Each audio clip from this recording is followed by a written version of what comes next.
va finir vos market movers, Antoine, avec Moderna. Moderna qui a annoncé les résultats positifs de l'association de son vaccin personnalisé contre le cancer.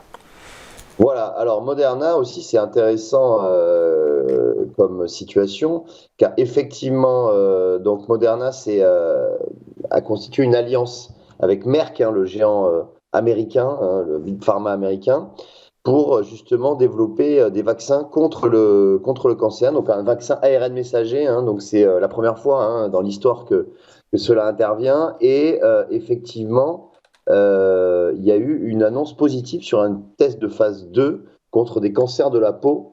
C'est vrai que le cancer de la peau, c'est un cancer dont la fréquence augmente fois 2 tous les 10 ans du fait de l'exposition au soleil, notamment massive. Il y a à peu près 19 personnes sur 100 000 en Europe qui est touchée par ce cancer. Et effectivement, les deux partenaires ont achevé la phase 2 de leur essai clinique sur un candidat vaccin qui s'est avéré positif, notamment sur une étude conduite aux États-Unis et en Australie.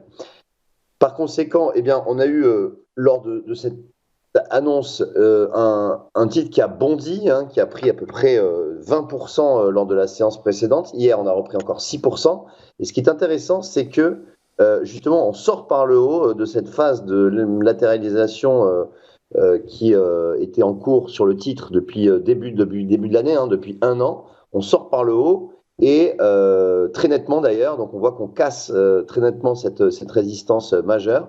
Et par conséquent, ça ouvre la voie à une accélération sur le titre qui pourrait, qui pourrait aller jusqu'à $260. 260 en ligne droite, c'est assez impressionnant. Il y a effectivement, c'est à noter. Ceci étant, si malgré tout ce scénario n'est pas celui privilégié par les investisseurs, le titre irait chercher quel support?